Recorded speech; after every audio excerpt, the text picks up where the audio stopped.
Ranked is a predictable game mode, so I've made a bingo sheet with the 25 most common ladderisms I could think of, and we're going to be playing ranked until we can find a bingo.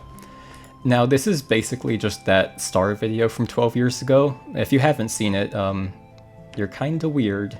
But for those of you who haven't, the gist of it is that we got a bingo card, and when we see our opponents do one of these things on the bingo card, we fill out the sheet.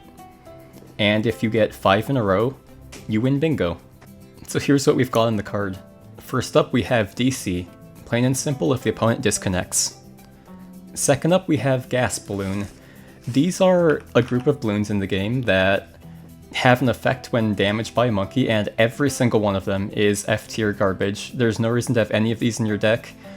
For some reason, ladder players really like a lot of them. You see a lot of, especially Bloontonium Gas Balloon. But nobody outside of ranked, nobody in tournament or even in any private match thing has ever used any of these cards for like a full year. So if we see any of these, that's counting as Gas Balloon.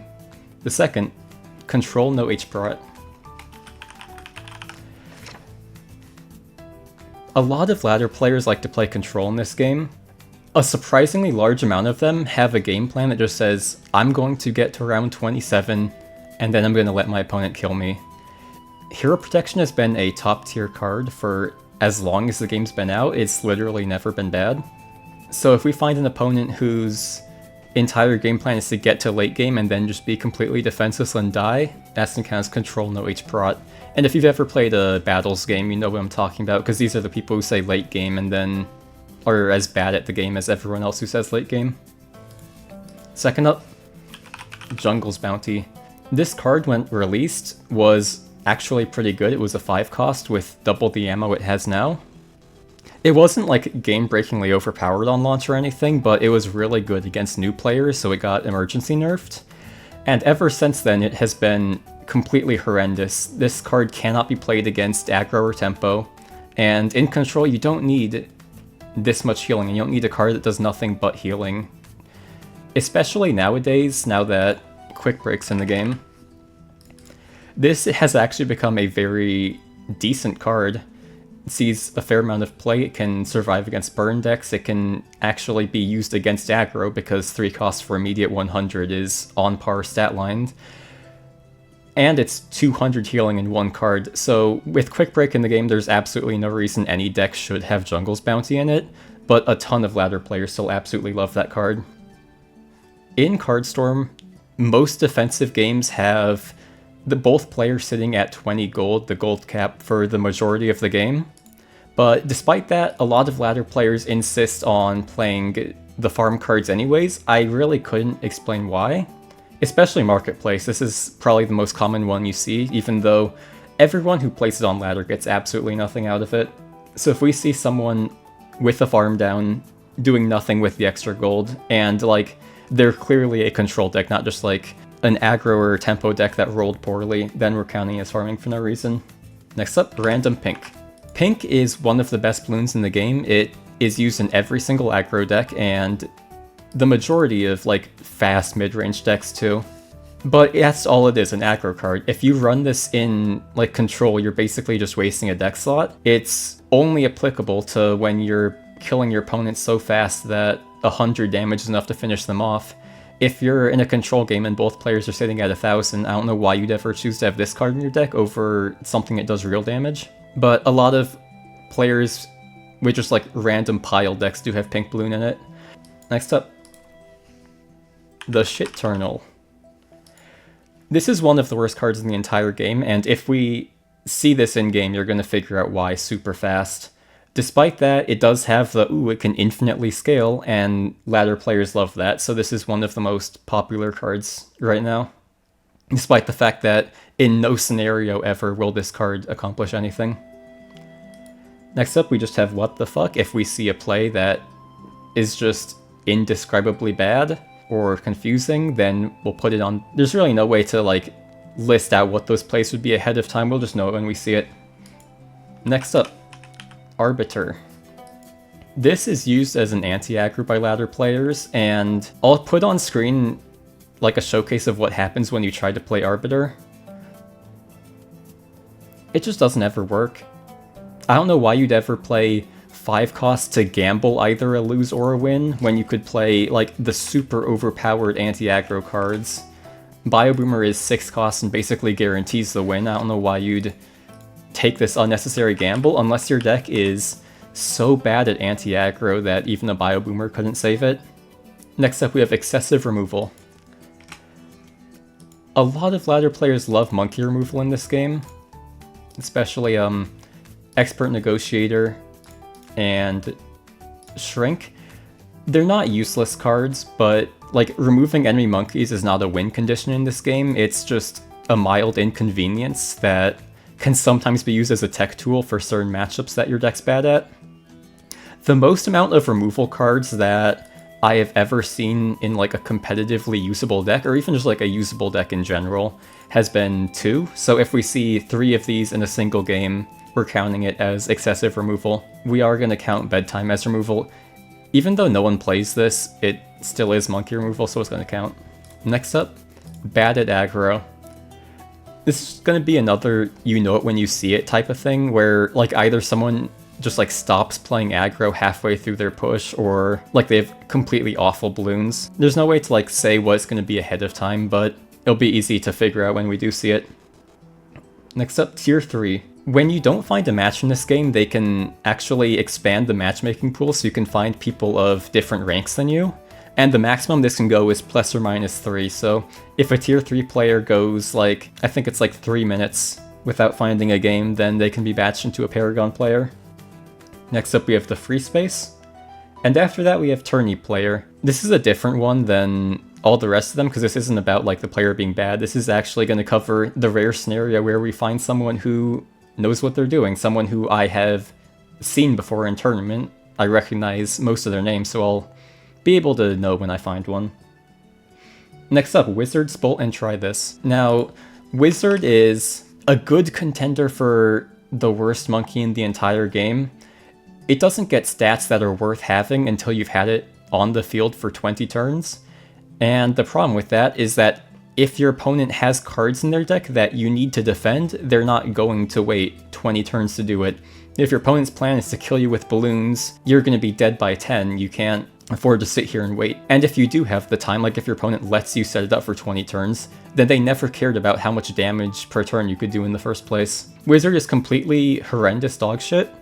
And Spike-a-Pult is very similar. At the very least, Spike-a-Pult has a slightly better stat line because it can at least like deal damage on the same turn it's played. But if we see either of these 2 cards and then someone plays a Try This on it, Try This also isn't a particularly good card, but it's not completely awful. Like, we need to see the Wizard Spolt and then the Try This. We're not gonna judge people just for running a mid-tier. Next up, 4 games in a row, no Return to Sender.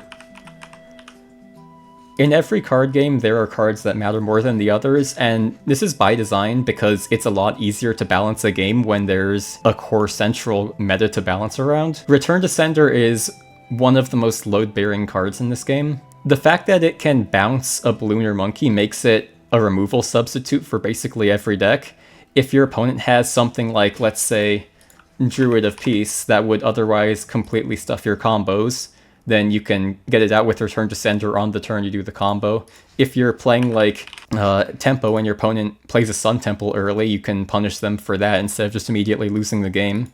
And if your opponent decides to like stack a trillion buffs on one card, then you can just bounce it instead of needing to run Bloon removal. Return to Sender does all of these things and a whole lot more. It's what prevents you from needing a silver bullet in every situation, and it is, without exaggeration, the most used card in the game. If you add up every viable deck in the game, Return to Sender has the highest usage rate by far. It's used in aggro, it's used in most tempos and mid-range, it's always used in control, and always used in OTK. It is the most versatile card in the game, and it is a top tier. Next up, Lead Coating. Specifically the Bloon, because I haven't seen anyone play the Factory ever. But this is a card that ladder players like a lot, and I don't really know why that is. It's pretty mediocre. It doesn't have anything impressive it can do. Next up, Blooming in non-aggro. So blooming is the strongest engine that aggro decks have. It's what lets them high roll out wins. It's what makes other decks forced to add anti-aggro into their deck. And a lot of ladder players just say, oh, I lost to blooming, time to put blooming in my deck, even though it doesn't fit and doesn't accomplish anything. It's a lot more common than you think, especially because the card itself is common. So a lot of poor people run this too. Acidic Mixed Alchemist. I could not tell you why ladder players are so obsessed with armor and armor piercing. Nobody runs armored balloons ever, and there isn't a single good balloon with armor in this game. But a lot of the time people on ladder really like running Acidic Mix, even though running an entire card slot that does nothing but give your deck armor piercing is completely pointless, especially because there are actual cards in this game that have stats that are also armor piercers on their own. Next up we have Nice Play. It's an emote, pretty self-explanatory. Useless Long Range Rang. This card is also a common, so it's going to see a ton more use than it deserves. But it's not actually that bad. If games are going long and you don't have a lot of defense, a lot of the time, like combo-oriented control decks that don't run a whole lot of defense can get some pretty decent use out of Long Range Rang. It's a solid mid-tier, but a lot of the time on ladder, people who have decks that have way too much defense already, or decks that have no defense at all and they're just using Long Range Rang to waste your time, will also run the card. So we're going to make a gut call there whether or not a Long Range Rang is useless. Next up we have Howl. Howl is one of the worst cards in the game. There's only so many different ways I can say that for every card space on this list. But if we see Howl at all, it's going on the bingo card. There's never a time in the game where you should ever be running Howl or playing it. The problem with Dire Wolves is that they're too slow, they lose to aggro and faster tempos, and that they have no OTK protection at all. So if you want to support your Dire Wolves, you need to be covering all of those bases instead of making the infinite damage per turn machine do slightly more damage per turn. Next up we just have the RNG emote, but with the stipulation that they're lying, because a lot of people use the RNG emote when they lose, and if they use that emote and like the loss clearly wasn't decided by RNG and they're just running a bad deck, then that's going to count. Next up, 8 Ball. It's an Adora whose entire game plan is just to get 8 orbs of light up as fast as possible and do nothing else. And for the final thing on the list, we have 10 spaces win streak. If we can get 10 of these bingo spaces filled out without losing a game in between, we're gonna fill out that bottom right space. I don't want this bingo card to be about me. Obviously, I can't like do any of these spaces myself, that won't count. But like this last one feels outside of my control enough that I might as well put it on just so I have some incentive to win. Without further ado, we're gonna start our first game. I'm gonna be playing a almost control deck. It's not exactly made well. Like if you're looking for tips on how to play control, don't take advice from what I'm playing. But it's going to be enough to drag games out and to see what other people have to play. So we have an Adora, which is good because there's a lot of opportunities for Adora to play the control things on this list. You see our deck is basically just mostly defense. We do have a little bit of combo in it too. One thing I am realizing just now is that... Oh hey look, the free space fucking instantly. One thing I'm... Oh my god, I swear to god I didn't cut this recording. This is my first take in like this entire thing. Well, that's the free space and the shit turtle. What was I gonna say? Right, so I realized that control games go for an excessively long time. In other games, the variance between the length of an aggro game and length of a control game is pretty short, to the point where, like, if you're recording content, it's gonna be consistent. Like, you either don't cut anything or you, like, have very slight editing. With this, like, if a game is aggressive, you're likely going to be playing out like the entire footage for a YouTube video, but control games can go to like turn 30, so I'm realizing now that I'm going to have to edit a whole shit ton, and that like this is probably going to be like 4 hours of footage. I was also going to say something else, but I forgot. Oh yeah, the way I'm tracking this is I do have an actual bingo sheet like in front of me. Okay, so our opponent just sacrificed one of their farms, so at the very least, like, we're probably not going to get AMD or farming for no reason, because their opponent does seem to be aware that they can run an actual armor piercing card and that they don't need farms. Okay, he's at 6 orbs, which is slow by turn 20, but that's like intelligently so. Like, our opponent, despite the fact that he's activated 2 of our bingo cards immediately, at least knows that there's more important things than setting up orbs. We need to burn out a Return to Sender on something. I think we'll just blast the Eternal with it now.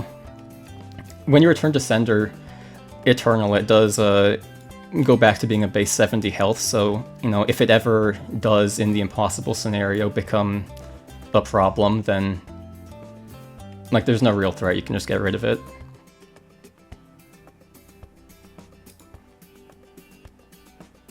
Hopefully, number one draw I'm hoping here for is RBA. Because it's a very important part of playing control defensively, and drawing none of them by 21 is a little bit rough, to say the least. I think we do have it, actually. I don't know why you'd ever put down your Sun Shield right now. But, yeah, that will be, because lethal. I'm just double-checking the math, because I have a minute 30, and, you know, I don't really feel like thinking right now. But yeah, we do have lethal here with the exact amount of gold we need. That was a strange first game, but, you know, if it works.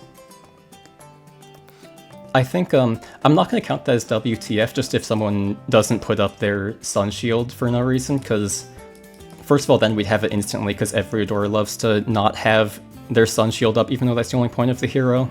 But also because, like, I don't know, you're expecting people to play around things in ladder, they're obviously not gonna do that. Also, that was clearly not a control player, so that's not control no H-Prot, and they did not farm for no reason. So surprisingly, we only got the 2 things out of them, even though the 2 things were immediate. And this game doesn't actually have any prevention for, like, facing the same player immediately twice in a row, so I need back in about, like, 10 minutes to find the next game. Ooh, fast game. I believe this is the guy I know from a tournament Discord server. I don't know if he's ever played in a tournament, actually. I'm gonna check real quick. Yeah, I don't think he's entered into a tournament, so unfortunately, no tournament player. Even more unfortunately, he's probably not going to be playing, like, stupid enough to trigger any of the bingo boxes, unless he disconnects. Which is, like, you know, hopefully. We do have a pretty decent hand here. I suspect that he's playing some sort of fast tempo. That's normally what Gwen plays, and also, I guess, what this guy plays, usually. So, our hand is pretty decent. We have a little bit of garbage, but mostly playable cards.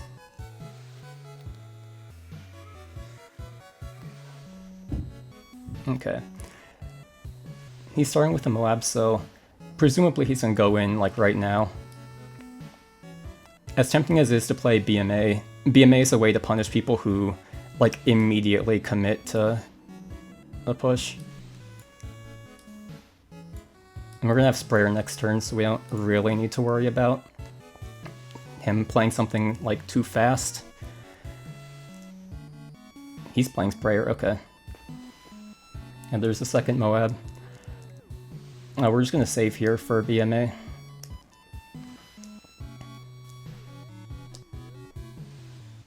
RBA is a great pickup. We are going to action figure just so we can get more draw going.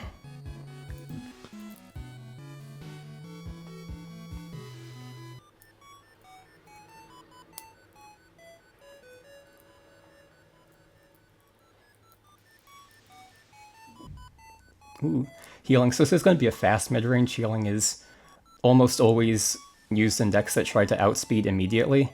Total Transformation is a fantastic pickup here. We're going to BMA out this Moab, and then we do have to fully kill this thing so they can second healing. Although second healing is way too slow to put any pressure on us right now anyways. So I'm not too worried. I think it is going to be better to just fully kill something here.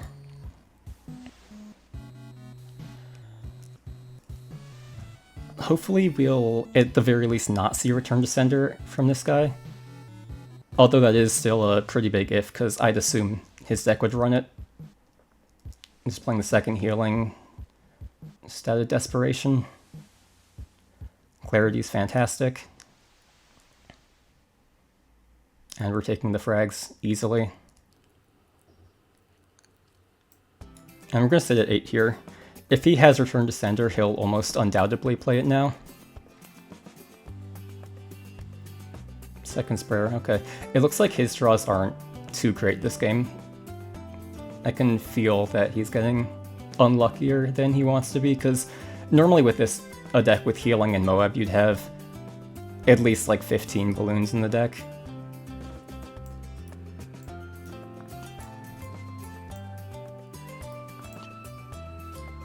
Do we set up sprayer here, just for no particular reason? I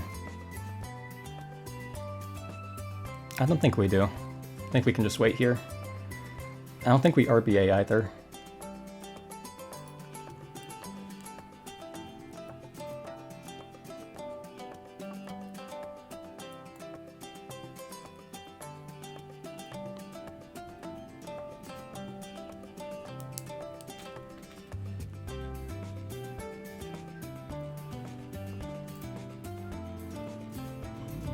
I think we will play the sprayer now just to get card cycling. But this game has gone very poorly. And by very poorly, I mean excessively well for us, but not in a way that's conducive to winning bingo.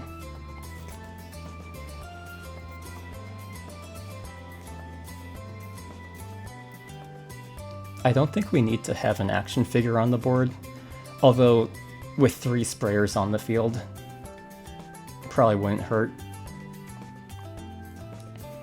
I'm still going to dump it, because I'd rather have a card in hand. I want to sit 8 this whole game. Yeah, he's done with this. Okay, we're queuing back in. Unfortunately, last game, it was, not quite a ladder player, but couldn't fill out the tourney player card either, so that was a little bit of a dud, but I am very thankful that at least he forfeit, because it saved us a lot of time. That is also a 1 game in a row without Return to Sender. At the very least. We might keep this whole hand? I don't know, this is strange, because this has the potential to get a lot worse, but this also isn't bad. I think we keep this. Now I wish we didn't, but that's not how this game works. If you mulligan your starting hand, it shuffles the entire deck, so I wouldn't have drawn Super next anyways. This is scary. Opponent got a turn 1 high financed farm, and their Amelia, who is the most, offensively capable hero in the entire game. So if they're running, any real cards, we might be in a lot of trouble. But that's a pretty big if. It's farming into nothing is a little bit strange. Into crossbow, okay. This guy might just be poor, which means we might get some of the, common cards filled out on the bingo sheet.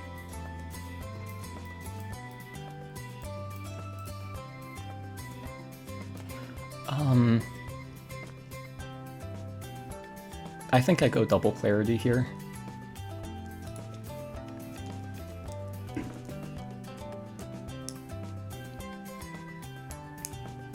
Ninjas, okay. That's good that we're seeing common cards, because it means this guy is someone who is poor, but also that they've made it to tier 5, so hopefully they have, something like blooming, lead coating, anything that would fill out the card.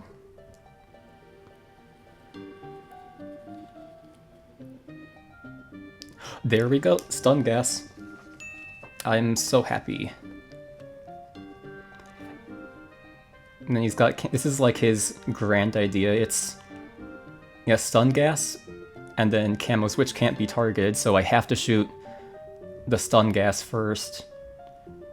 Which is okay. I'll do that if you want. This isn't exactly a huge inconvenience to me or anything. But at least we got gas off the list.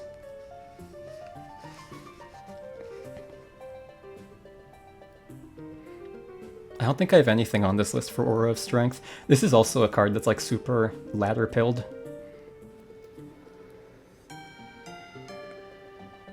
And we're going to definitely be playing out this Haunting Knight, because we're not afraid of Grand Disappearance spam, but, you know, if we can slow it down, might as well.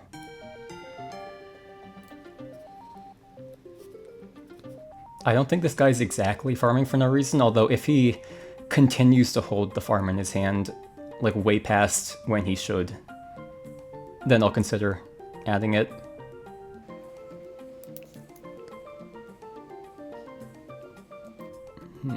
Question is, I could play out Moab Dom, or I could just play Super Monkey Storm to kill this whole board. I think I go with a Moab Dom here, just because, like, I'd want to save my field clears. 1, 2, 3. 1, 2. We're gonna play out Clarity here just to make sure that our next draws aren't gonna be too horrible. Ooh, do we triple down on the Clarities, or do we double RBA? I think we double RBA.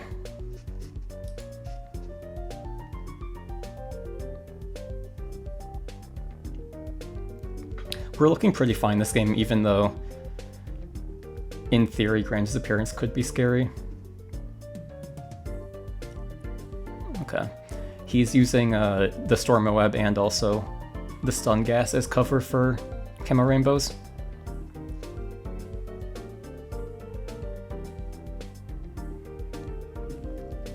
We might as well burn out like a Super Monkey Storm this turn, because it is breaking our hand at this point.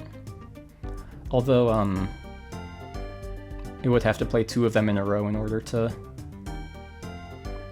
Like, what I'm thinking is, if we wait till next turn to do it, then we get Super and then we get to shoot the whole thing down.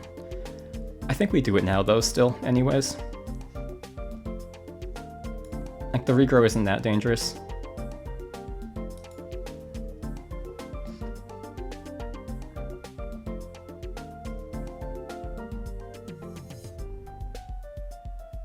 He's gonna Haunting Knight back. And there's J Bounty, even though he's at 450 and he has basically no defense in the deck. So that's definitely also a useless J Bounty. Total Transformation is a great pickup here, by the way. It's also one that we can't cycle out, so we're gonna play a risky hero prot here. He could take down this hero prot pretty easily, but he could also not. Nothing as a play is actually pretty interesting, because that can just be... How do we play this out?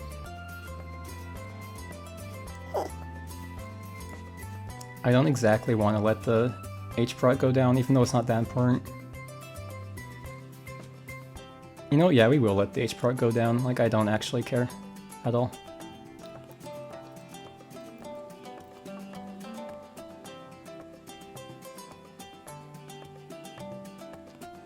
Okay, I am also putting him on Fraud Watch here for only spending like 5 to 7 gold per turn and still having the farm, so if we see him continue to do that, I think I will put down farming for no reason. It's like, if he replaces a monkey that isn't the farm, we're definitely putting it down.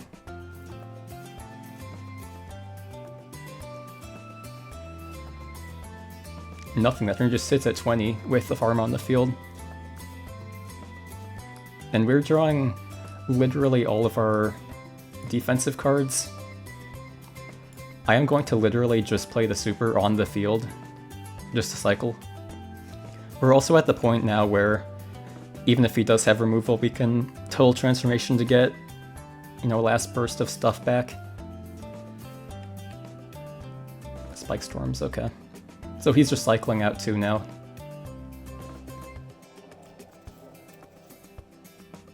There's a quick ready, okay. So we're gonna burn out an RBA here just because this is also gonna cover up the Storm's UMG that we can't see because there's an animation playing, but yeah, he's not going to get his UMG from it. As we're going to charge up our Eerie Life Force a little bit, even though it's not too important.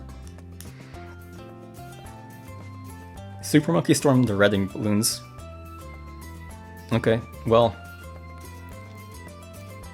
what's interesting about that is that this means he'd rather face a ZUMG from my side rather than 7 red balloons. Okay. We've been pretty unlucky with the shield game this run. Like, our defense has been, you know, all of it, but we don't quite have enough tankiness to actually be, like, tanking the RBA here, so we're just gonna actually have to shoot it.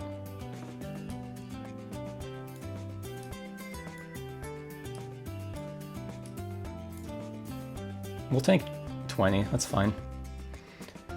Good question here. Do we kill long range Rang just to get it out of our hand? We do. Actually, 1, 2, 3, 4, 5, 6, 7, 8.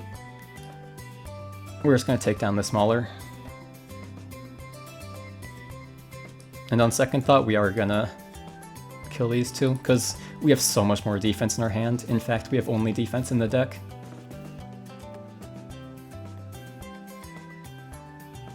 Okay. He is desperately trying to stick something on the field.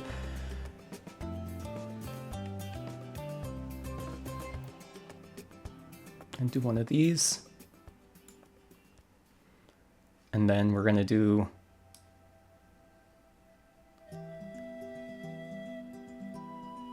one of these. We're just going to focus down one of these, and then we'll RBA again, because we've drawn all 3 of them. Might as well use it to stall out the game.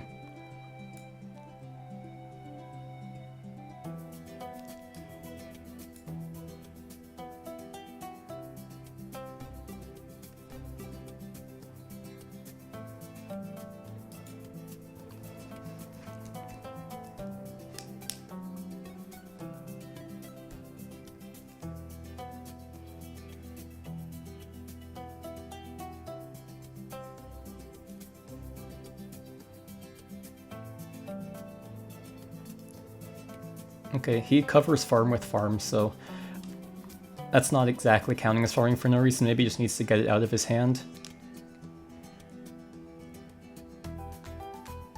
He does get one of the 2 ceramics this turn, which is a little unfair.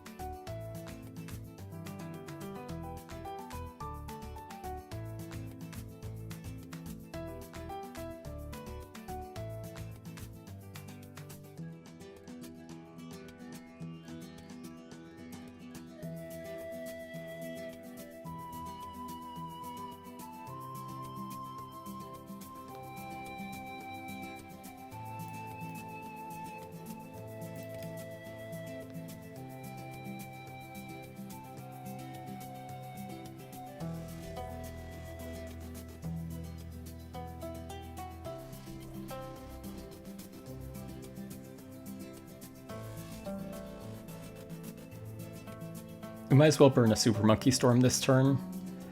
Oh, there's Black Balloon finally.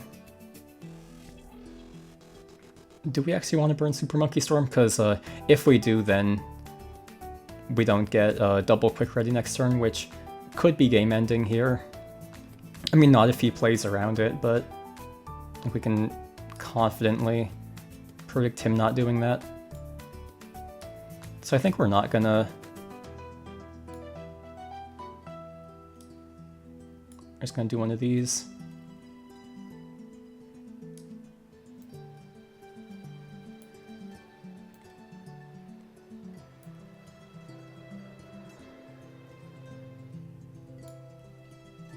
We're gonna clear the whole board here.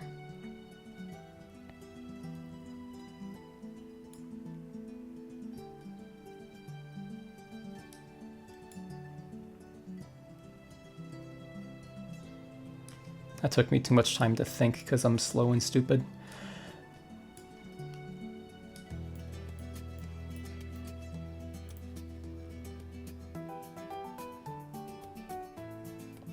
Growth gas, there's another gas balloon. I mean, we can't get it twice, but... This guy's a big fan of the gas and then camo combo. I mean, like, I got Long Range Rang, I got Super Monkey Storm, I got Bloons Day, I got the fact that I can just kill the gas and then kill the camos. That is lethal on the board, though. So that is another game done. I don't think I'm going to count farming for no reason on that one. Like, the farms didn't exactly do anything for him, but I don't know if that's exactly, like, the fault of him intentionally doing that. Oh well, it's fast matchmaking, actually. So we're getting back into this with game 4, I believe. I'm realizing now I need to sound more energetic. It's probably going to be, what, like 10-15 minutes into the video? It's been like 2.5 hours already. Anyways. Yep, this hand's good enough. The fact that he rolled out bad lands makes me think that he's Rad OTK, which is going to be really bad if that's the case for this deck. Because this deck isn't a very good control deck. It's borderline functional, but it mostly just exists to defend against ladder players. Random shit. If he plays Blooming, that's great news for us because... Okay, he's playing Farm, which is also decent because that means there's a lower chance of him being an OTK player. Although, you know, having Farm for him at all is pretty scary. Aura of Strength, okay. Might be bad aggro. Hopefully we can at least get that one. It's gonna play the 1 token Rad Bloon, no. Do I even want to kill these? Like, does this even matter? I'm gonna say no. I'm just gonna get Sprayer out on the field.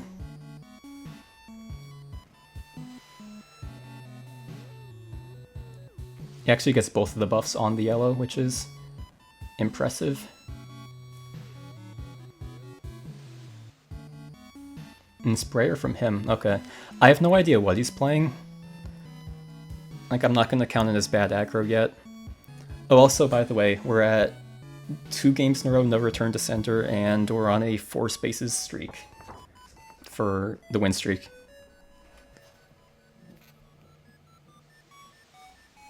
Honestly, we might go with BMA. Oh, okay, dude. I was honestly, like, believe me, I was gonna have Aura of Strength on the list. That was gonna be, like, one of the bingo tiles. Someone plays Aura of Strength for no reason. We are actually gonna BMA out this yellow. And then we're gonna shoot this one. It'll take longer to die, but we'll get to be able to frags, so. Fast and loose, okay.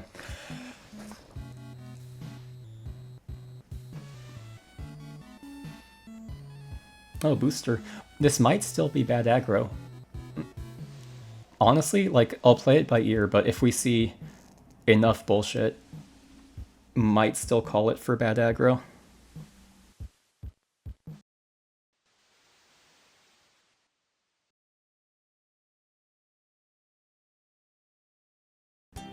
Okay, Return to Sender is going to be great for dumpstering the Rad Bloon.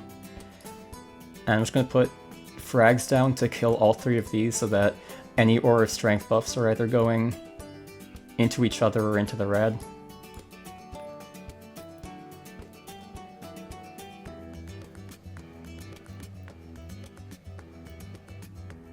Healing. That's a little strange, but... And another farm. This looks a lot more like mid-range, honestly, so I don't know if I'll count this as bad at aggro, but... You know, there's certainly some resemblance.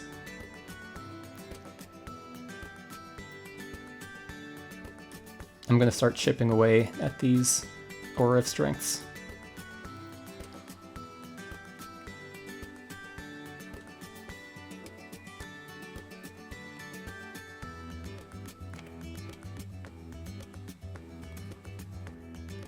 Now, we aren't in any immediate actual danger, but if we could get a Super Monkey Storm going up, that'd be much appreciated. Bloons Day is interesting, I'll actually take it. And first of all, it's a lot of shield. And second of all, like, that's the problem with Aura Strength. Even if you put your whole deck into keeping them alive, like one Super Monkey Storm or the Bloons Day, and it's gone.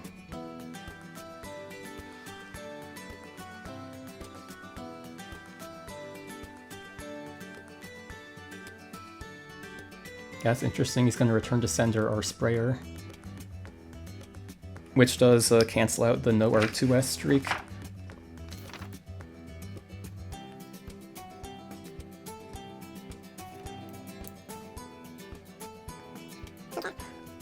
It's a very unusual play considering that this Rad just dies for free to the frag bombs.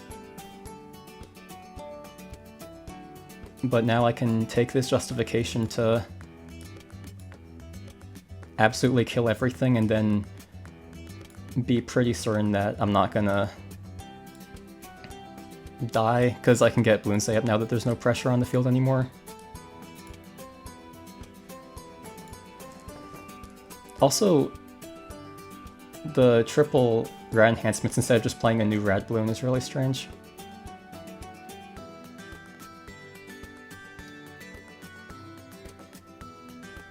Steady growth. I think I'm not going to count this as bad at aggro. This is distinct enough that it's just some guy running his really strange deck.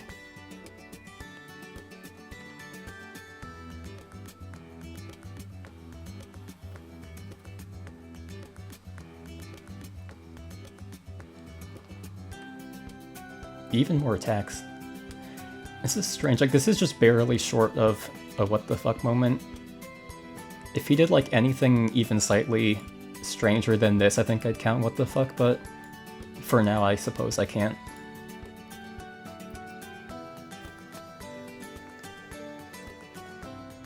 Hopefully he plays out like a Rad Bloon and the rest of his push now, so just dies to the Bloons Day.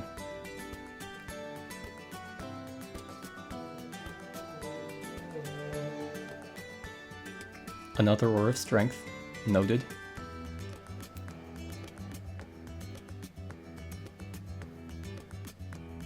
Okay, yeah, this is good enough to Bloons Day immediately. We'll put the acid on the field first, so I have a little bit of OTK protection. Because I do have a lot of stuff reloading next turn anyway, so I'm not particularly afraid.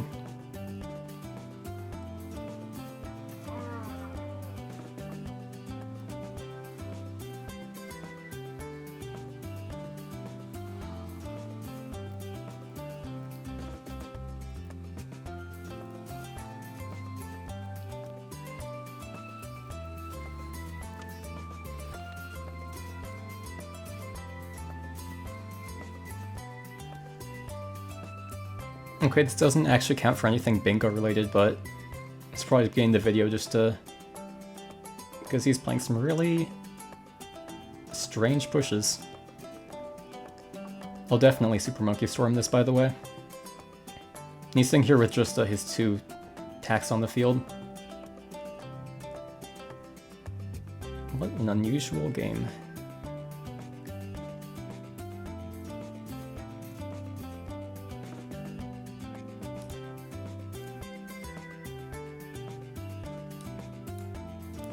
We do have to take down the Rad Bloon because that generates tokens every turn. And we'll just snipe down the Strengthenator, and we're all good. That's unusual. Although we did see a Strengthenator and ZJ Special, which are both aggro cards, so if we see anything more, I do think I'll consider bad at aggro. Nope, there's a forfeit. Well, one of the strangest games I've ever had, even though it didn't actually count for any of the bingo board.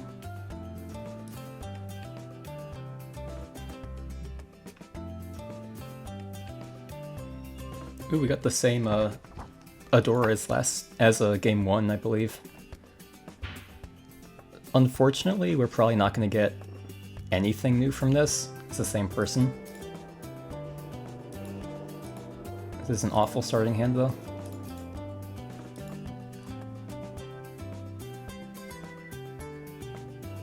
I guess the only thing we're really playing for this game is Disconnect. Or I suppose we could get on a random pink.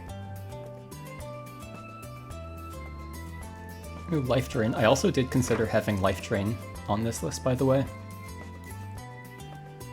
Life Drain and Aura of Strength were two things I considered just directly putting on the list, but when I thought about it, I thought they'd both fall under batted aggro.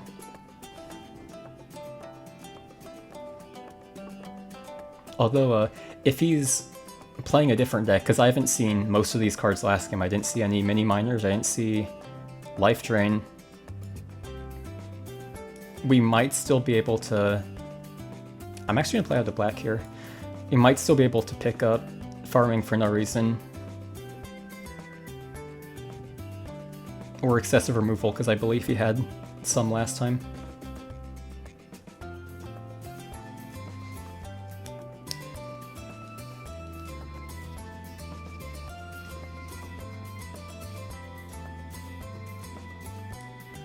Total Transformation's a great pickup here, by the way, because we have 3 towers that are otherwise not very good into late game, so we opened with those, so now we can play Total Transformation pretty easily. 4 of them, even. I think that'll be the play we just play out. Maybe BMA, too.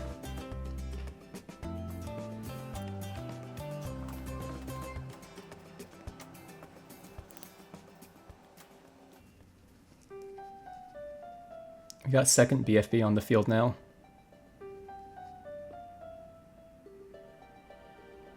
I wonder if we play nothing. Because I know he doesn't exactly have a whole lot of continued pressure, but he does have some of it. I think we can afford to do Bioboomer to shoot down the second BFB. And then next turn, we can pass. And the turn after that, we can just BMA down the BFB.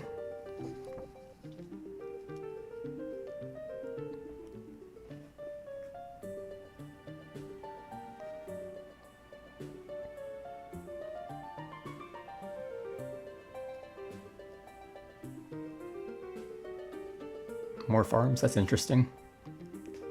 Just to sack him, yeah. Unfortunately, this guy's a little bit too smart to either do Farming for No Reason or 8-Ball Rush.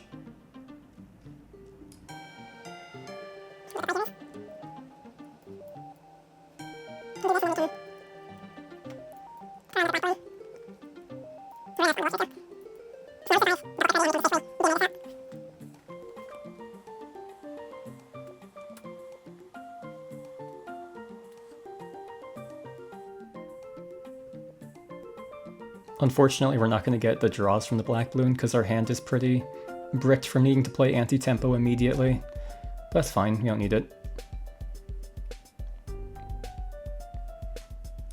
It's going to do this, and we're going to get BMA down.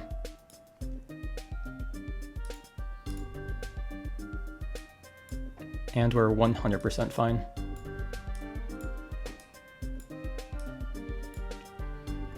Pretty good start, because we can get Total Transformation down too, and we haven't played any of our Super Monkeys or our Moab Dom.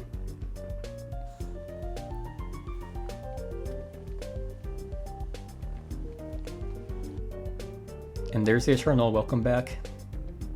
And Led Zeppelin.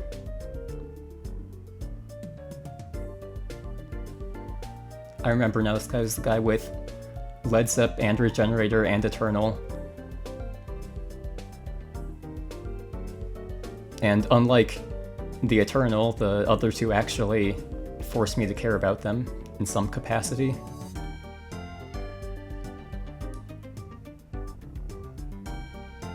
What are we gonna do here? 1, 2... And we're gonna Hero Prot. just to clear up hand space.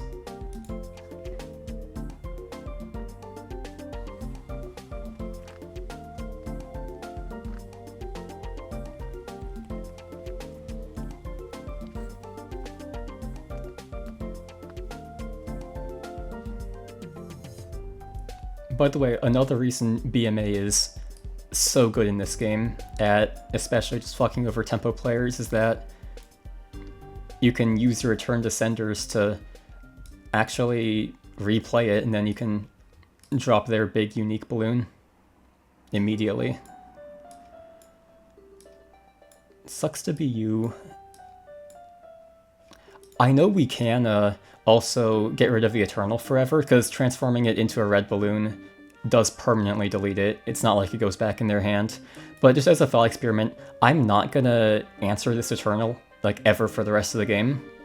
And we're gonna see how bad it still is, even if I let them set it up for 20 turns.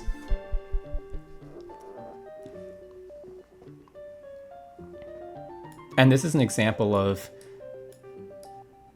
like how minor draw usually goes. That last game, we got pretty bad draws, but we still won against them because, you know, minors aren't threatening.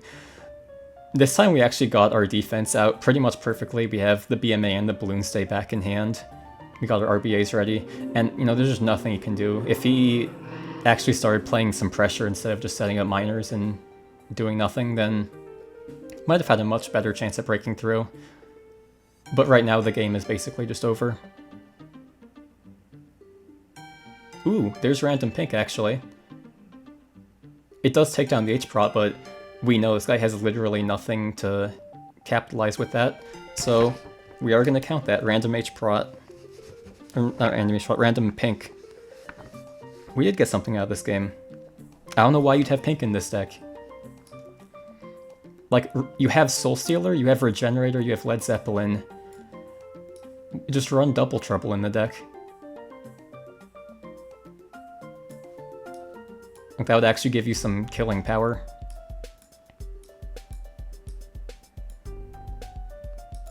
Hey, I'm not going to complain.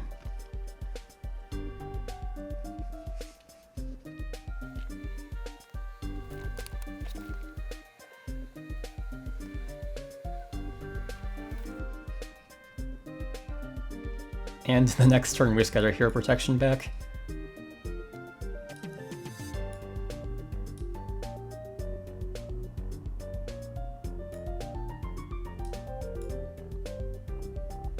If he has like a health buffer, he can get the Eternal to break H-Prot. I don't think he has that in his deck, and if he does, I'm still willing to lose it. I don't really need the hero protection here, and if he has a trick up his sleeve, he's gonna need it for a lot more than just taking down the hero prot.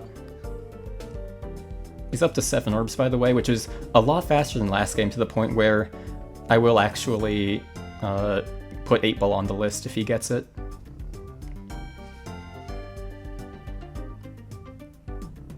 Because again, like, look at his field, literally just 5 Bloontonium generators, and then the Eternal, which does nothing but generate a tiny amount of Bloontonium. Like, this is definitely an 8-Ball strat. What's he getting next turn? He's getting ZOMG. Okay. I'm going to RBA out right now, because I need to get a few of them going just so I can have an Eerie Life Force charged up for later in the game.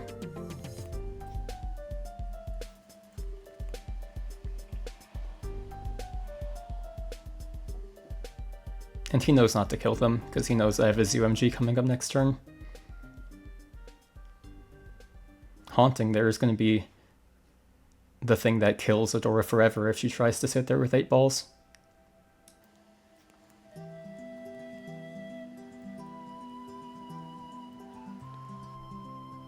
And there we have it, we got 8 balls.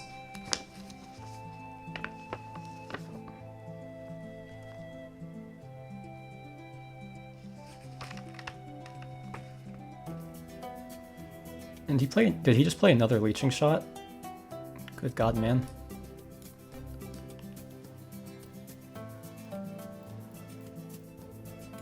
I believe he has a Return to Sender, so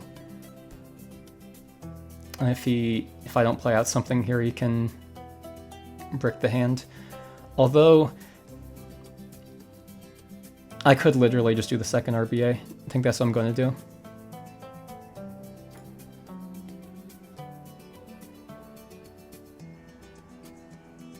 Again, I want a charged Eerie. I could have played the blacks first. I don't really think I want to.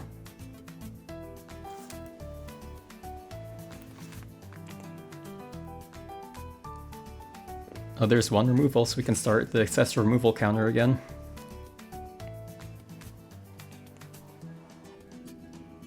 We have our Eerie. Bad news is that we don't actually have...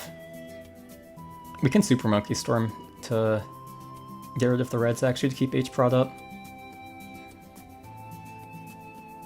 But in terms of actually cycling our deck to find things we need, I don't think we play anything here.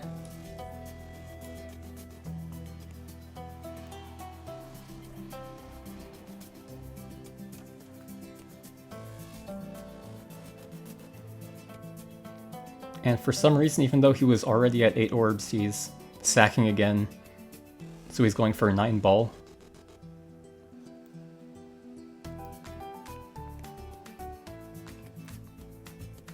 He actually might be in a tiny bit of danger here, because if I play both blacks next turn, which I'm definitely going to,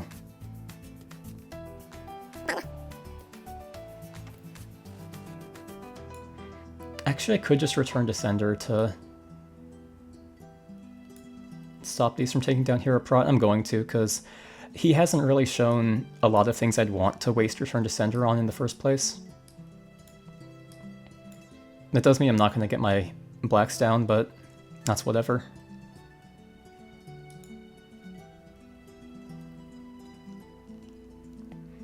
Because the Hero Prot isn't too valuable, but at the very least it will take down 1 pink on 23.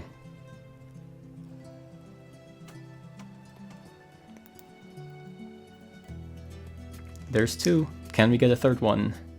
For excessive removal. Welcome back, Eternal.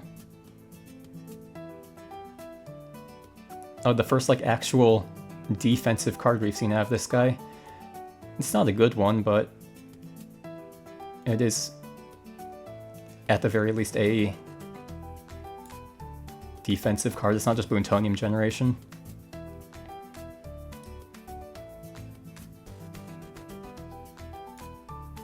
Even if these blacks don't get to draw anything, at the very least I'm cycling just the black Bloon out of hand.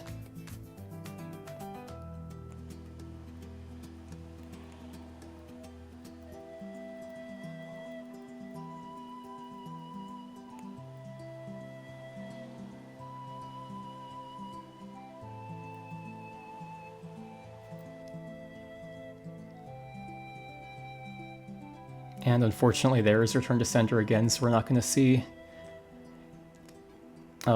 the return to sender streak. It's unfortunate that got broken, mostly by just the same guy multiple times, but what are you going to do about it?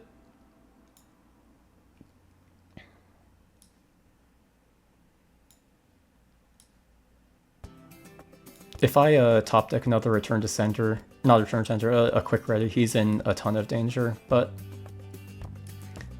otherwise, we're both fine.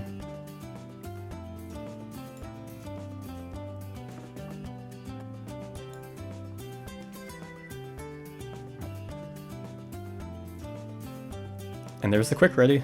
Okay. Does he realize that he's in a lot of trouble? Let's see.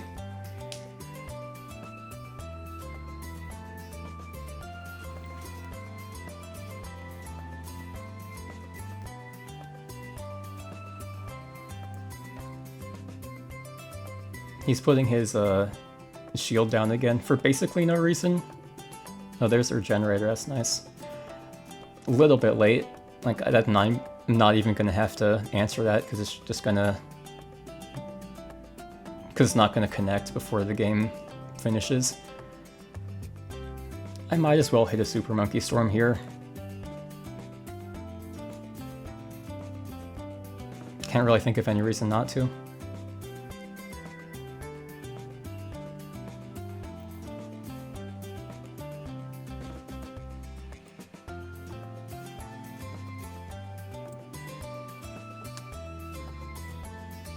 I don't know why he's still sacrificing things. That's so strange.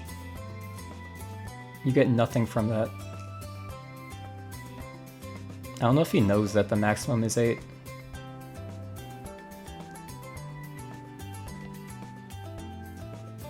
Third quick ready is completely unnecessary.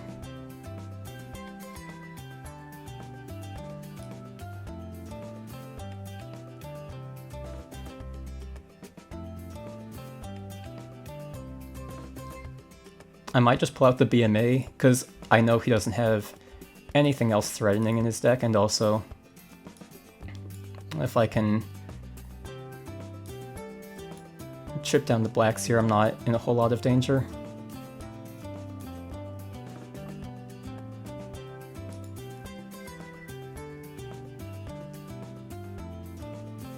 So ironically enough, now that he's injured, now he wishes he could sacrifice, because that gets healing off at least. I don't know why he was doing it for no reason earlier. And by the way, I remember the thought experiment back then when I said, I'll just wait and see how bad the Eternal still is if I ignore it? Yeah, we're on 24, the game's about to be over extremely quickly, and he's sitting here with an Eternal at 220. Like, I forgot it existed for most of this game.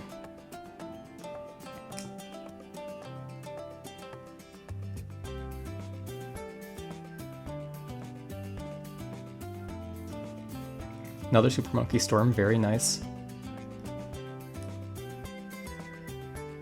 As strange of a play as this is, I'm gonna dump my long range ring out. Because we're not gonna need it for the rest of this game. But we are gonna need to search through the deck.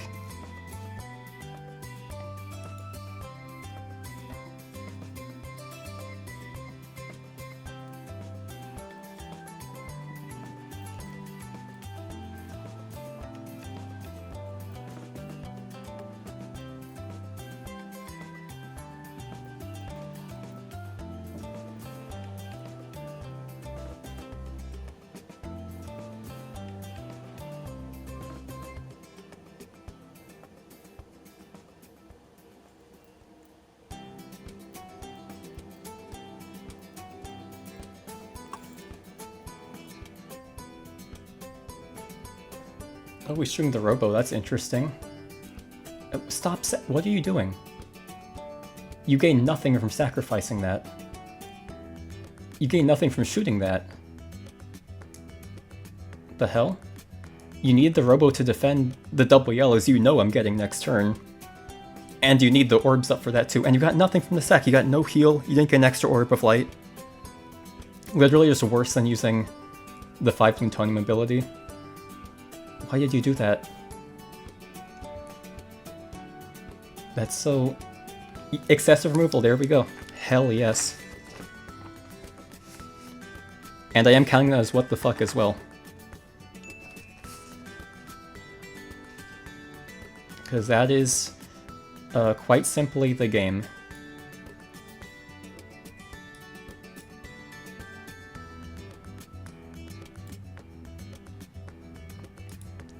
Yeah, I don't know why you'd ever play late game like that.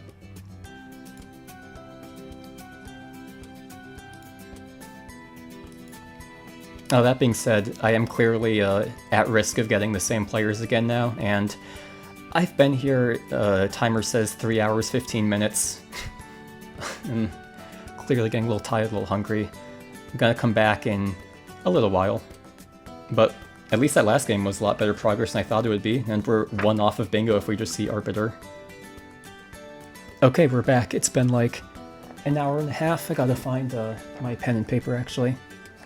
And we have a Jones. Hopefully here we could get Control no H Prot, because a lot of the time Jones likes to play Control. Luckily, nothing from Jones with 6 gold means that they're almost always going to be Control. I think we just cycle out trees here, because anything else we played from our hand would be way too committal. Tripped out, okay. That's probably Control. I don't know, these are cheap monkeys though. Like, if you're playing control, I don't know why you'd be running Trip Shot. I could maybe see Barrel, but this looks pretty strange. Luckily we do get something easy to cycle out here, and then I am going to tune my deck so I can make sure anything else I get is going to be easy to cycle. RBA spamming is probably going to be the best move here. And we might as well develop a black balloon. We're not going to get the card draw out of it unless he doesn't kill it this turn. But that's fine. We just need to get our Bloontonium going and then play the trees just so we can cycle a little bit, because we do not have any towers. Luckily he's playing super passive, he's got extra super out.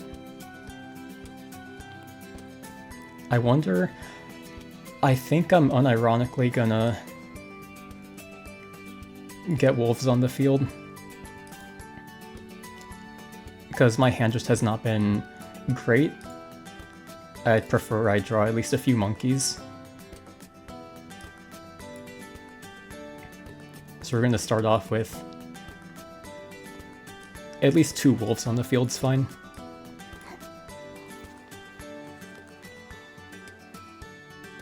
Oh, steady growth. So there's a little bit of aggression coming out here. And lucky for us, he actually doesn't pop any black balloons, so if we draw something to cycle this turn, we can play it, but we don't. Yeah, the play here is I'm gonna get a 3rd wolf and long-range rang one of these to death. Probably the steady growth, because we can put the sprayer to work at least. Okay, I was paying 0 attention. Did he try this Trip Shot? I'm hoping that he has Wizard or Spolt so that, like... Because if he has Wizard or Spike-a-Pult, I mean, that would fit in a deck with extra super playing Jones defense, so hopefully he has it. And he's got to try this, so... We could try to play for that, and by try to play I mean do nothing and wait, because that's all this deck does.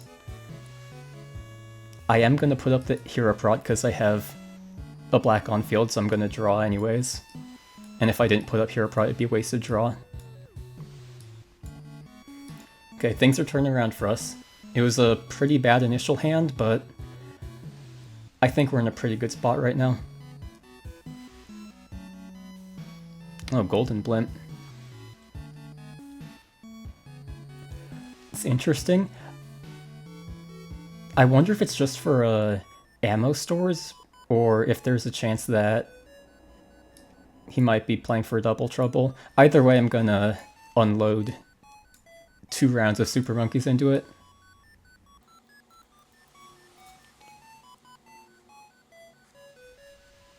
Fan Club, okay. It's a strange deck, but at least the chances of control no Hero Prot are going up, because this is an excessive amount of defense, I don't know.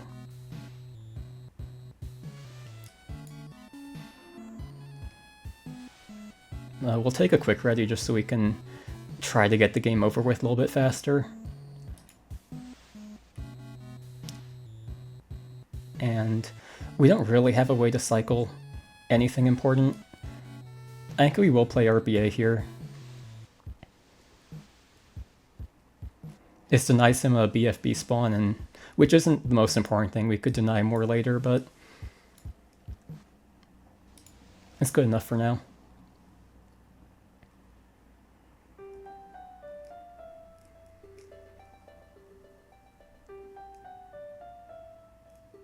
Shrink. We already have excessive removal, but I wouldn't be surprised if this deck also got... Ooh, there's up to 2 now.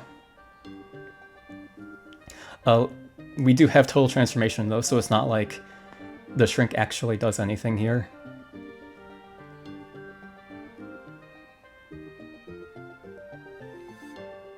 So the play is just going to be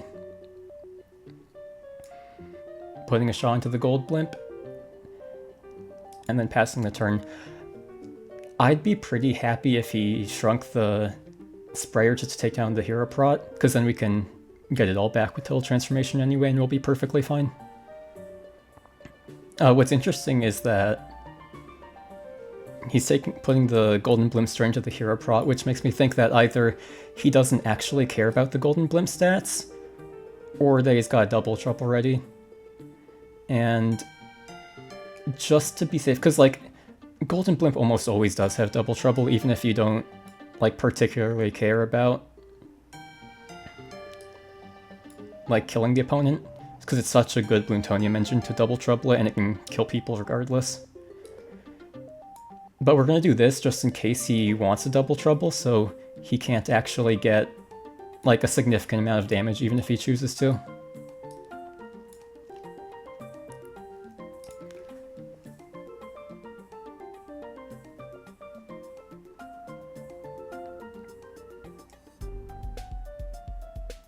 He does have it, okay. Good thing we made that play. We're only gonna take 260 from that, which is basically nothing. We're totally fine here.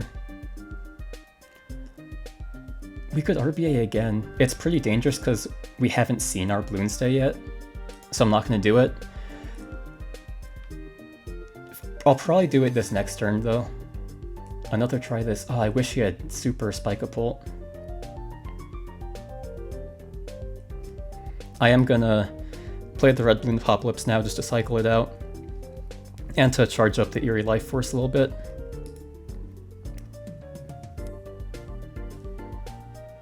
If we had full Bloontonium here, we actually would have lethal, but we don't, so what are you gonna do about it?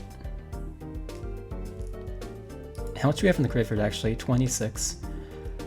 That's enough if he doesn't have any healing to win on 23 guaranteed. I might as well burn out the Red Bloon Apocalypse now, though. I have no real reason to save it for anything.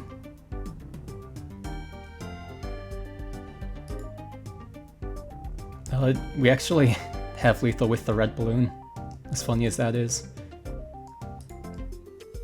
This is why Red Bloon Apocalypse is OP, it's a win condition.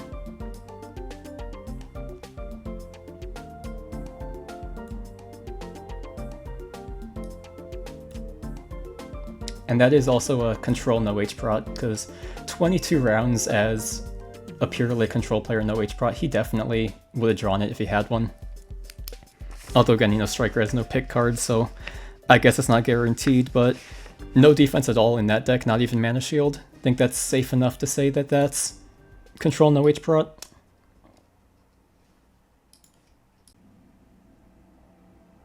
And we're back. This was like a 5-minute queue, I think, so all the rest of the queues are actually surprisingly fast. This game is a lot more alive than you'd think, especially if you're in American time zones. I don't know, this guy rolled out Game Night, which makes me think he might be aggro, but keeping Wall of Trees is still really dangerous if he's anything except aggro. We're gonna keep this though. You know, it could be better, it could be a lot worse. Hopefully he's control, like if we see Howl this game, that'd be decent progress. I'm kind of disappointed that this guy's a tier 4 and not a tier 3. Okay, it looks like at the very least he is an aggro player. So we have... I think we'll just put up Sprayer for this. And we'll call it good there.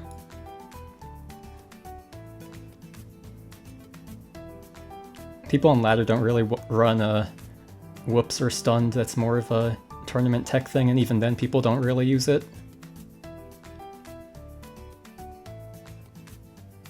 Also, it would have been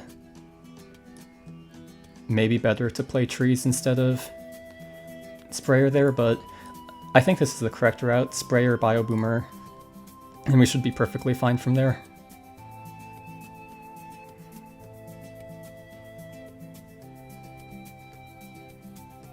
He plays nothing, that's interesting. We're just gonna do Clarity right now, so yeah, we can make sure we're not getting dead draws the rest of the game. Really want both of these, really. I will take just Super Monkey. And I'll shoot this. Okay, everything's going okay.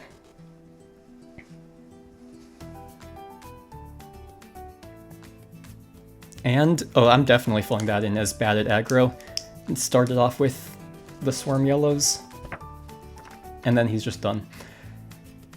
Actually, I mean, I'll hold off a little bit. I'll see like what the rest of his deck is, because if it's just Swarm Yellow and literally nothing else, then I won't count it. But if he has like any other Bloons in the deck, then I'll say like, yeah, why are you running Missile Launcher? And why did you stop aggroing?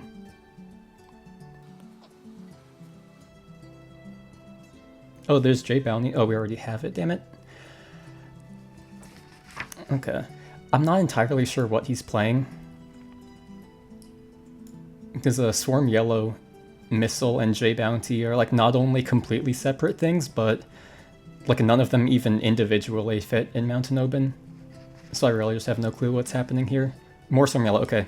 I think that's enough to definitively put you down for bad at aggro. Only the one Sentinel is interesting. We're just gonna pull out a super here. But yeah, that does count as bad at aggro if you're gonna be coming back like that. Like with more yellows.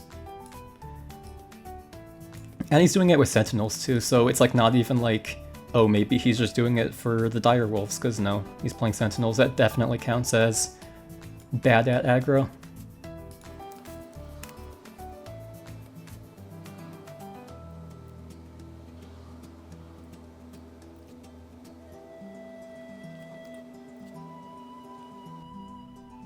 There's a Bomb and Steady Growth, which are two aggro-leaning cards. Bomb is more of like a tech aggro card, and Steady Growth is borderline midrange. Oh, there's Lead Coating. We were overdue for that.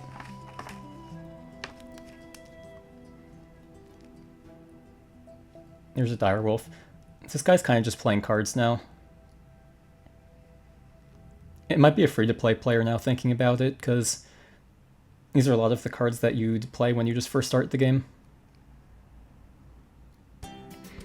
I think I am gonna probably burn out my Super Monkey Storm on this. Maybe. It's tough because it's a valuable card, but like Steady Growths are really hard to exactly kill with the hand I have right now, so I am just gonna get rid of all of this. Hey, that's good progress. We got 2 this game, and hopefully we can get the Howl.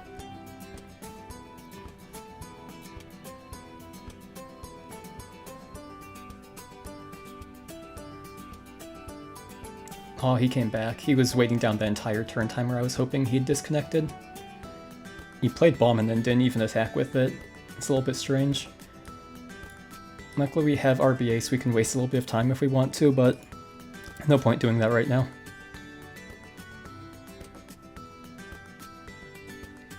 I'm not entirely sure why he chose to Bramble this, especially considering that he's opening up slots anyways, and that you could easily just kill all of these like without the Brambles, and you can just heal them off with the Jungle's Bounty. I don't know why you'd place Jungle's Bounty if you have no intention of actually using it. But here we're going to get a total transformation down. Unfortunately, we're going to kill 3 Super Monkeys with it, which is unfortunate. And so overall, that's fine though. Who cares?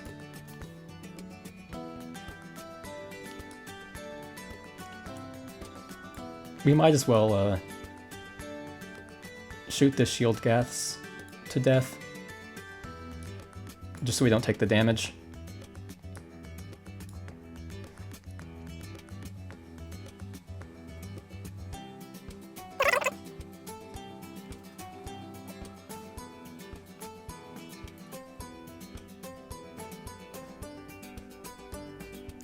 And we get Moab Dum, so we're finally drawing our better Bloons. So we're finally getting our better towers down at this point. 1 and 2. And I'll shoot both of you. And perfect. Okay. We got our defense set up. And our opponent doesn't seem to be running out of fuel anytime soon, but we still do have like our Bloons Day, and I believe also our BMA in the deck. Double green's a little bit strange.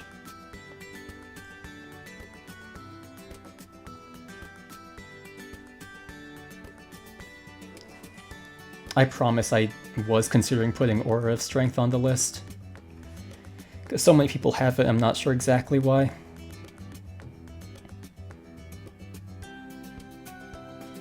But these double greens are just completely dead. And he didn't actually play his Direwolf. Long range rank to help us out a little bit, always nice.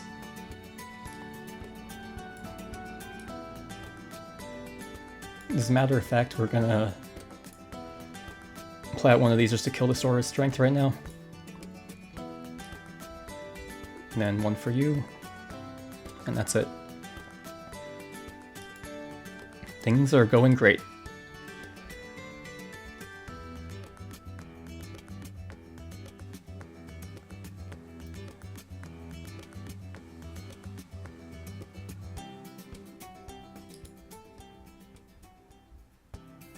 We get our black Bloons, so we finally get some card draw going. Very nice.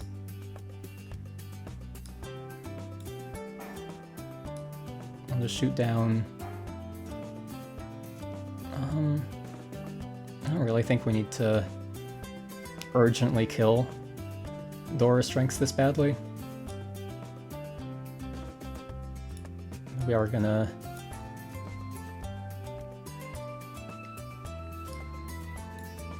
just sweep through them right now and set up our hero prot. Okay.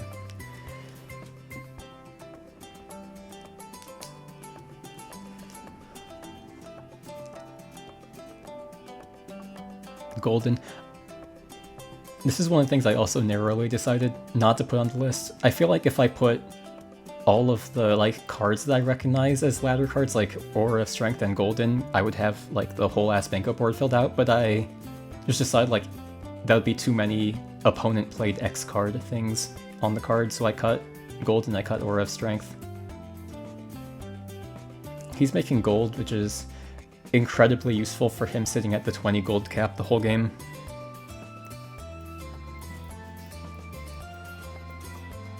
Now we actually have to kind of focus down these 0MGs.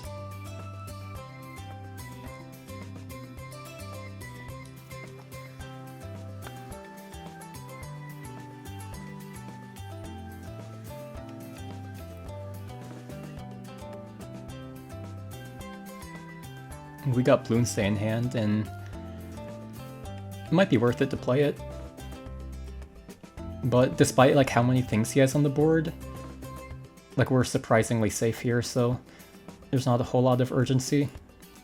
And kill Sentinels, we only take 30, but we passively gain shield, so it doesn't matter whatsoever.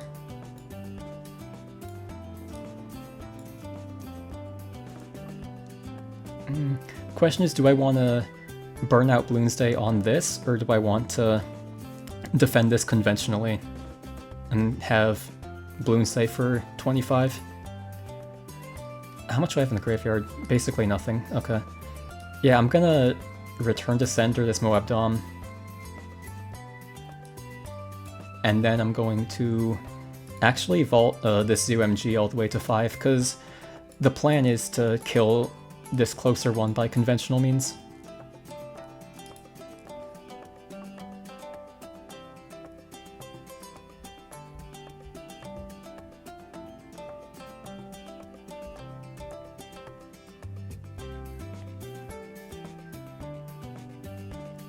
He's negotiating. For the first time in a while, the opponent actually decided to remove a correct tower. It's not a huge problem though, like, opponent still has no defense up at all, and we'll have the win pretty soon. Super Monkey Storm's tempting to play here, and I actually... Will I? It's a good question. Not this turn. I'm gonna do this just so I can keep my hero prod up.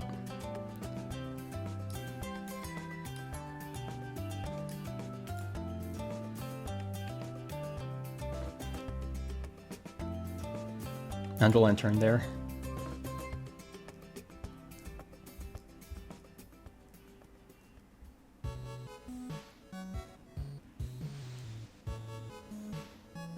Okay. He's got a lot of gas balloons. Like, these things are 1 charges each. You don't even get to play multiple of them per card slot. So he's just straight up running all of these.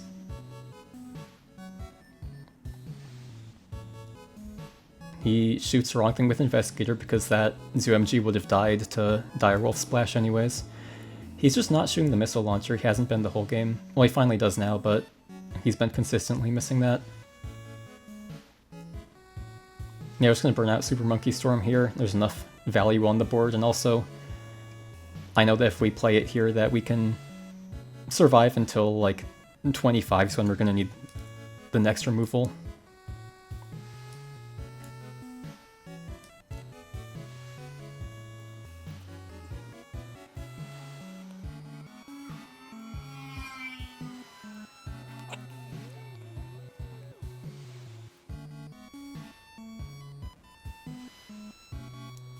Okay. By the way, it's weird that it's turn 23 and he's gone through 3/4 of his deck and he still has an Investigator and Jungle Bounty on the field. So maybe he just doesn't have any monkeys in his entire deck. But we're in the RBA here. First and foremost, we can get the Eerie Life Force charge. But second of all, I don't really want to deal with the pinks that he would normally get this round. Because I'm not actually that tanky right now.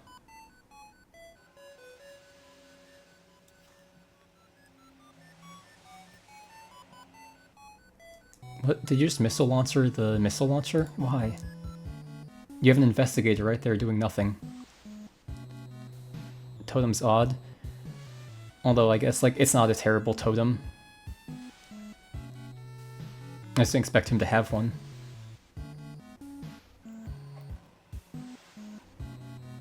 And for the second time this game,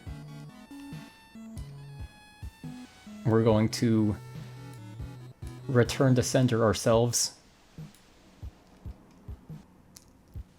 Return to sender is still valuable against tempo. This is probably the thing it's least useful at, like killing things that are on the board. But it's just such a versatile card, you should always have it. It's great against aggro, it's great against tempo. It's great against control because it substitutes in for removal. Because control players are going to sit at 8 cards eventually.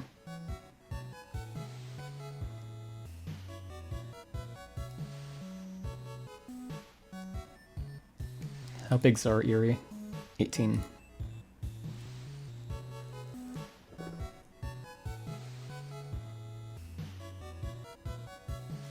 Ooh, and we got another removal coming out. But again, I've delayed everything on the field to the point where you can't really do anything about it.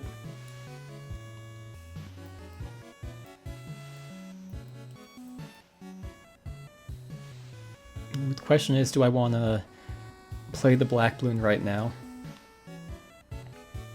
I think we will. Well, we got a free wolf from it first, so just fill that empty slot.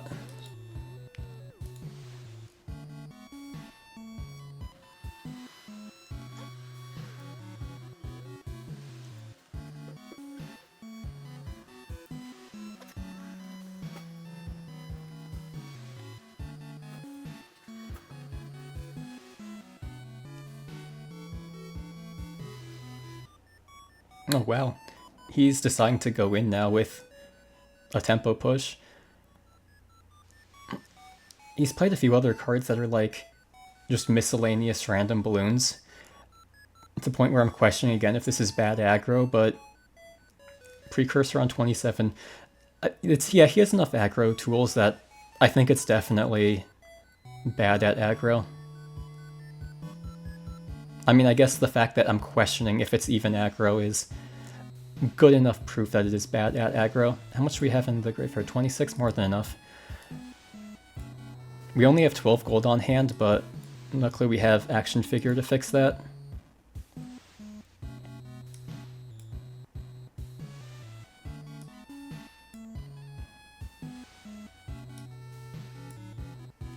And that's going to be another win. And more importantly, that's going to be a 10 spaces win streak.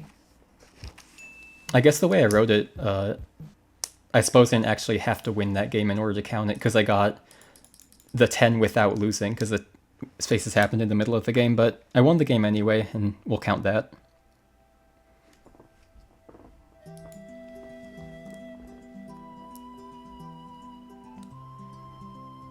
Ooh, that was a pretty fast queue, actually. Okay, we got a Mountain Oban, who is hopefully playing control so we can see, maybe a Howl coming out. If he's aggro, this hand isn't fantastic, but... Okay, we got Bio Boomer. We have the aggro matchup mostly covered right now. And if he's control, we could get some Howl going. Okay, well, unfortunately for us, he does happen to be aggro. I mean, unfortunately, as in I wanted Howl in the bingo card, our hand against aggro is pretty decent right now. We don't mind taking some damage early because we can get it back later with trees. Unfortunately, next... That's a strange pink. He might be a burn deck, actually, then. If that's the case, I'd need to get...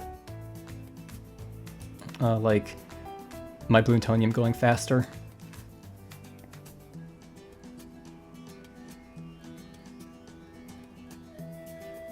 Just a second pink. Okay, cool.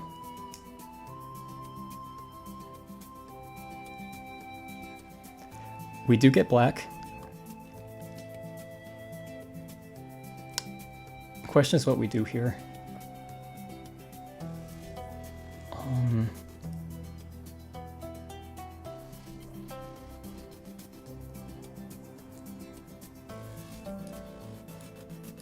I think one black to get Bloontonium going. Ooh, if we trees, we can't really do anything next turn.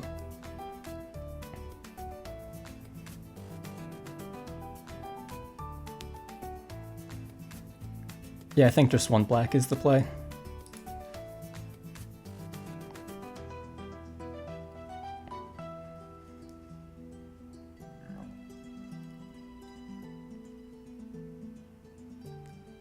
Life Drain, that's pretty rough.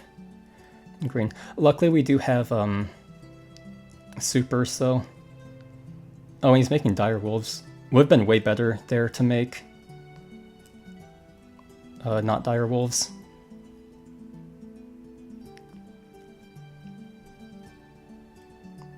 We're going to super right here.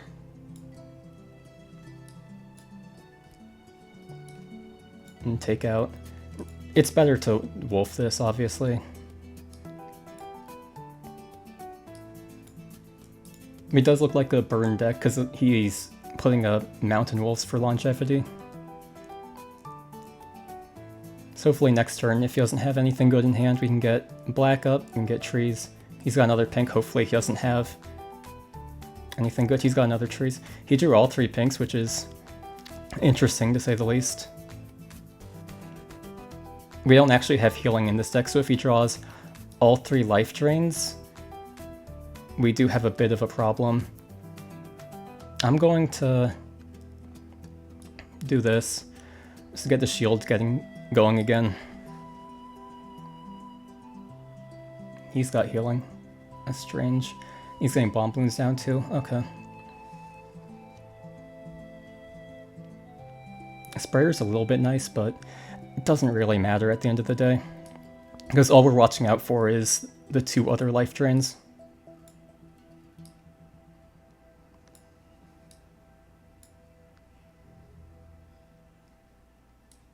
We might as well just put 2 shots into this. Okay, we are drawing our combo tools now at least. And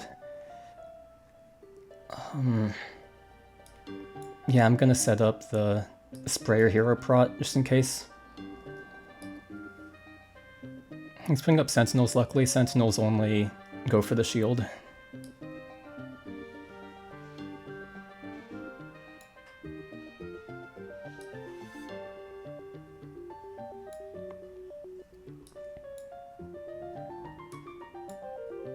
And I think we are gonna maybe get an RBA going. I don't know, because RBA could buy us some time if he were to draw his last 2 life drains. So it's not really a necessary thing. It could just BMA instead. At least that puts up an acid pool.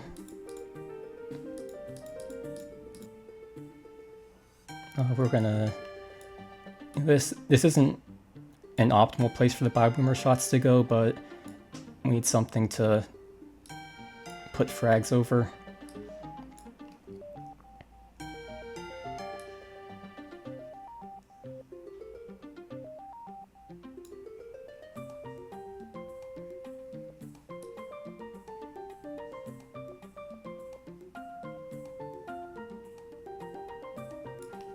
I'm gonna shoot with 2 of these shots. We're gonna do this.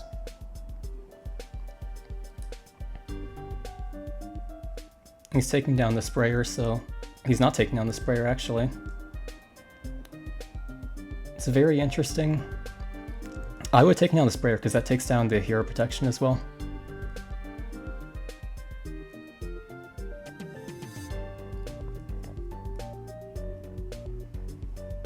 But now we have supers loaded, so we're gonna be fine.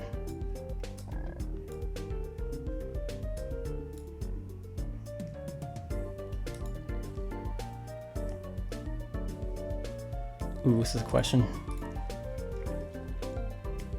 Double quick ready or Eerie online?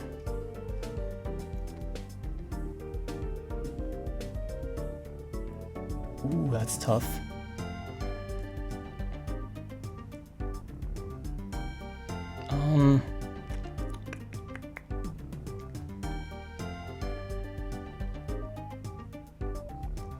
That's really tough actually. I'll take the second QR.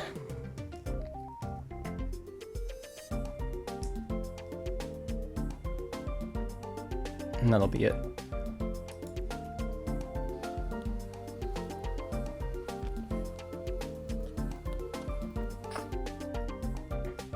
I'm wondering at what point do we just burn out an RBA?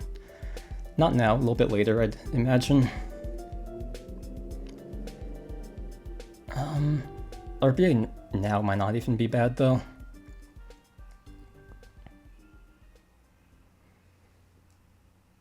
Yeah, we'll do it.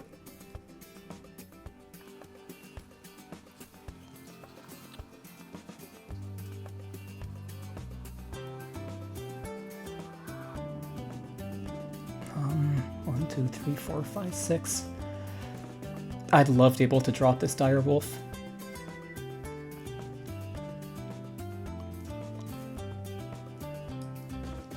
I'll BFB here to get it out of my hand. But hopefully he has nothing to play.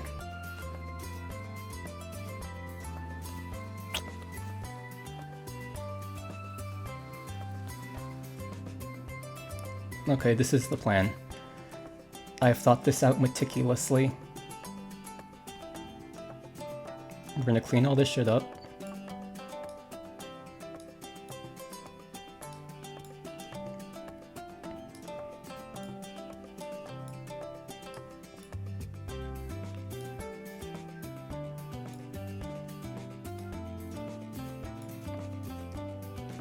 We're going to RBA.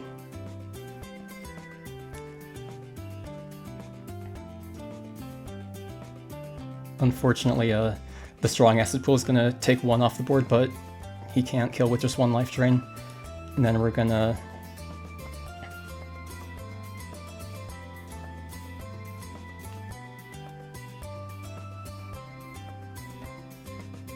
What do we bounce? We're gonna bounce a barrel dart. And then we're gonna kill the wolf.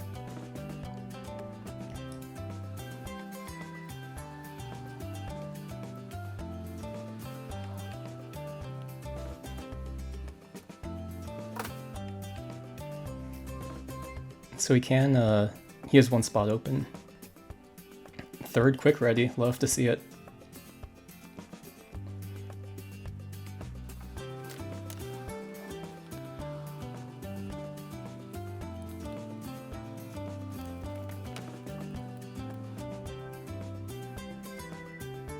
Okay, and we're actually able to win this game. It was a pretty rough start, especially considering that he was able to get all 3 pinks down before I could get Defender up, so we were in life drain range, but...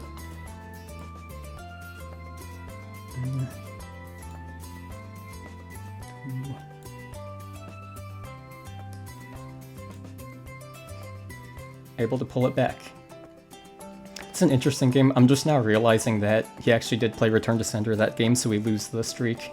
It was at 2, it would have been at 3 if he didn't play it this game. I'm not sure why he played it, to be honest, but...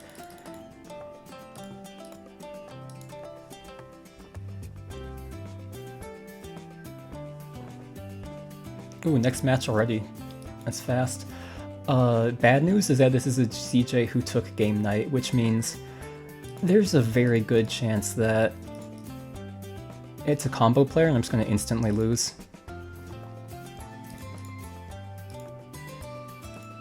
Hand's not great, but going second with frags as your only tower is fine, because when your opponent can first play blooming, or really anything expensive, you can respond with frags. So at most they're going to be eating like a yellow balloon if they're aggro.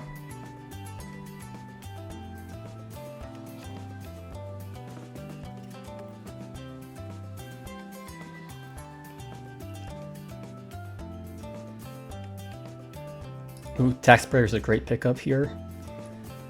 It's a huge burst of damage, and they'll bail us out if they want to pressure early. Which I'm really hoping they're going to do, because the deck I built is not a great deck. It's really just meant to watch ladder players do their thing. If my opponent has anything resembling like competent combo, we're not going to win. And he's taken a while for each turn just to pass each one. Like, I think that was like a 40-second turn 1. So hopefully we can get a disconnect.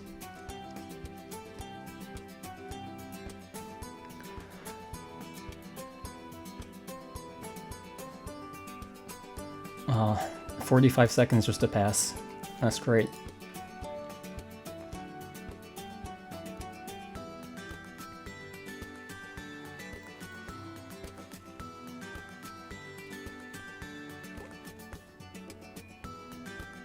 Ooh, he does have something to play.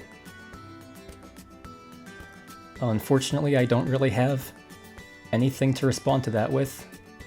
Moab Dom next turn is my best course of action at this point.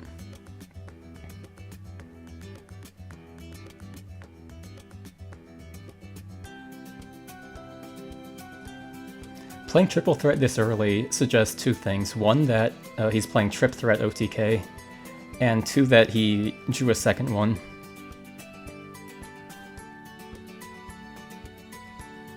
Either that or he is a really, really strange aggro or mid-range player.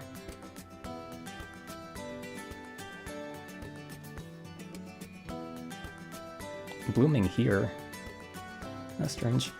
So it looks like we're going to have to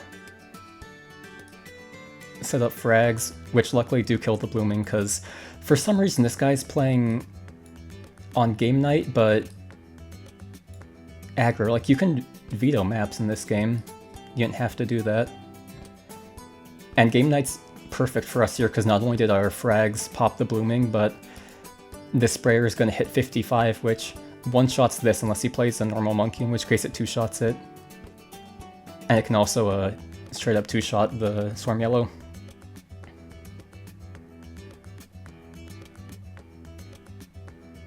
This next turn's going to be dangerous for us, though.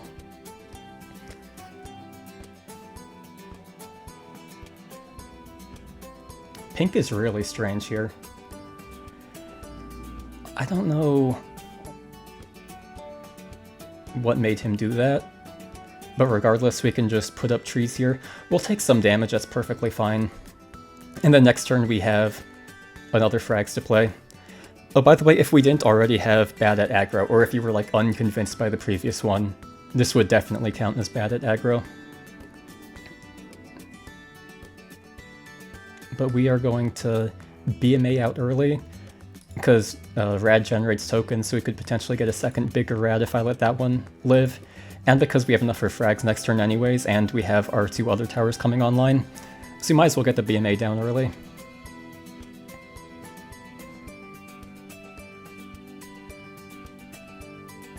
Yeah, I don't know why he wouldn't veto Game Night for this.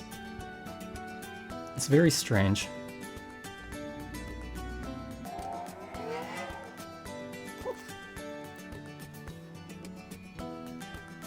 As strange as this play is, we're going to roll out with Long Range Rang early.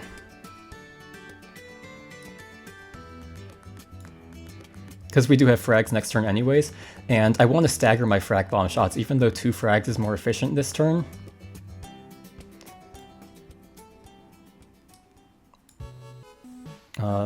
I want to be able to use one when the other's on downtime. And then I'll just fire all 3 of these off. And then next turn we have another frags.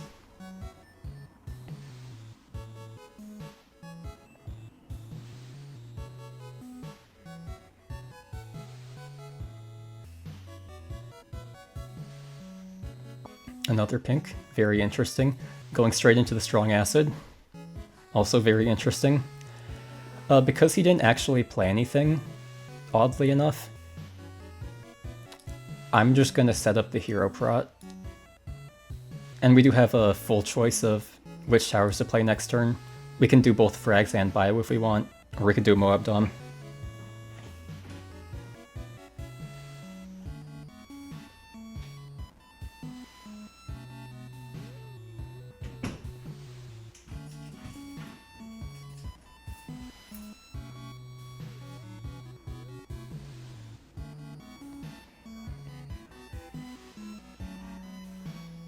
So yeah, it looks like we are just going to do both the frags and the bio.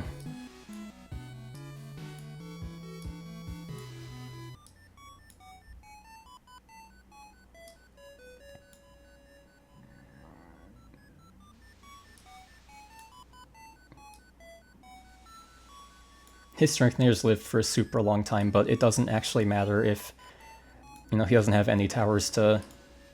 he doesn't have any balloons for it to buff. And we have like a frag defense, so it's going to be really awkward to try and actually kill the Strengthenator.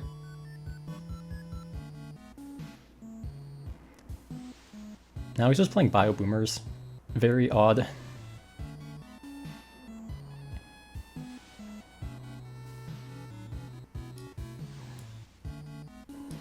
Might as well just get Clarity going. And we'll pull an RBA from it, why not? Might as well just pass after this.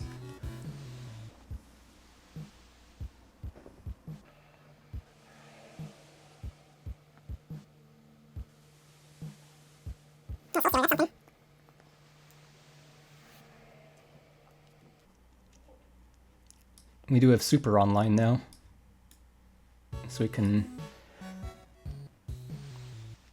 get rid of probably the bio. Even though BMA is pretty bad for trying to stick RBA on the board. You know, it's still better than not having the damage, because I don't know if we're going to RBA right now. We are going to shoot our frags, because Soul Stealer is a lot more threatening than usual with Double Trouble, so we're going to burst it down now. Not that, like, I'm worried if he does Double Trouble it. I mean, first of all. But also he just generally have enough damage to kill it.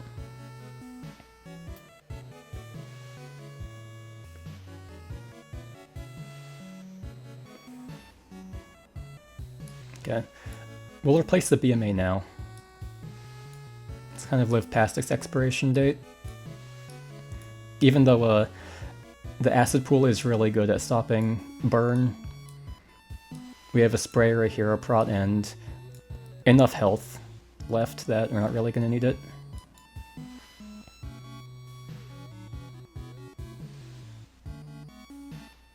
No.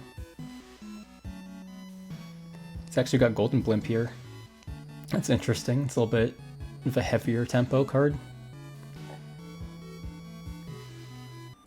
I am just going to... Depends how much damage we can do to this, actually. Because he can double trouble next turn.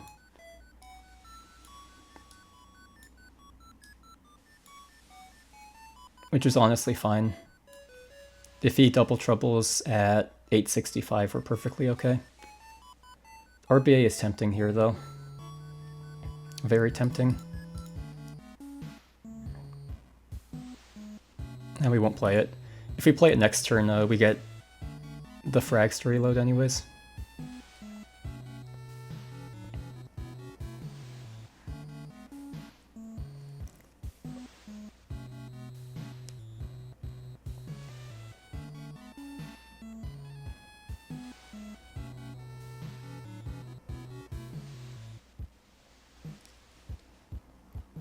Very unusual precursor, but now that he's basically wasted the turn and he has a ZOMG coming up next, we're going to get RBA down. It's going to prevent him from double troubling, and it prevents his ZOMG, and it prevents him from playing anything.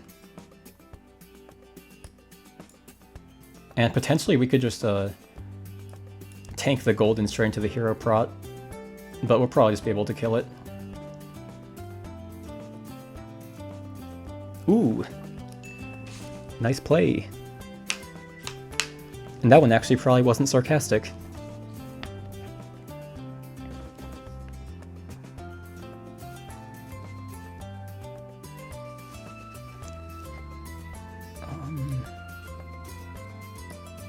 Yeah, we'll just laser this down.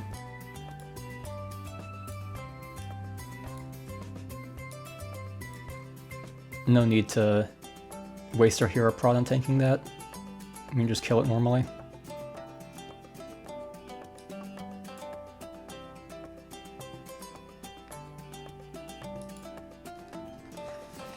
At least we got one for this game, though.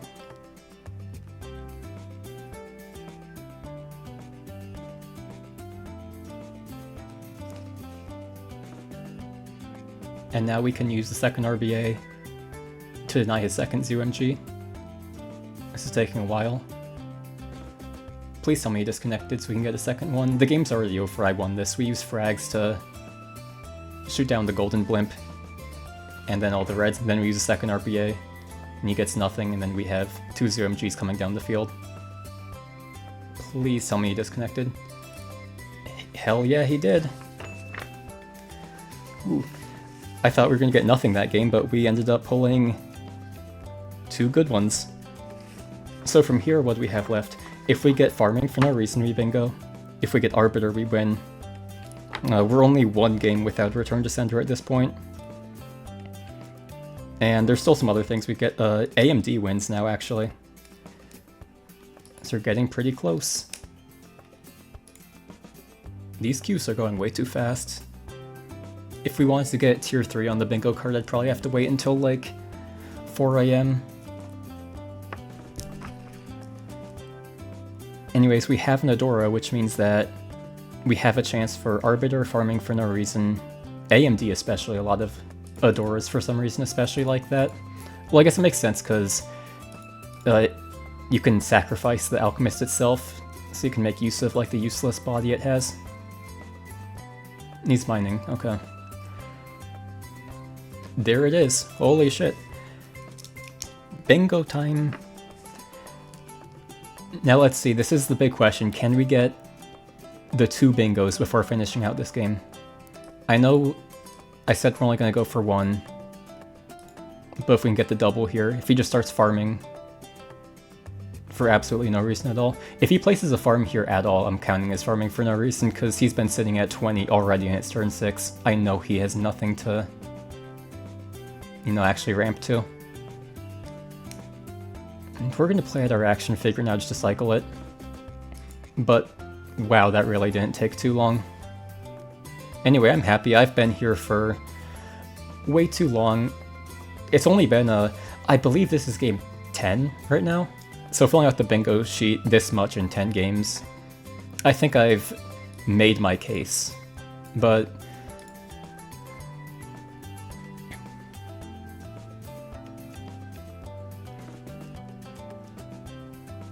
because I've been playing Control the whole time, you know, just to like see what players do more, because, you know, I can't get like Control no H prod if I'm aggroing people to death.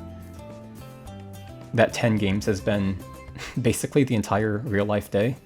Oh, he's actually playing something kind of aggressive, and he's going to sack the AMD.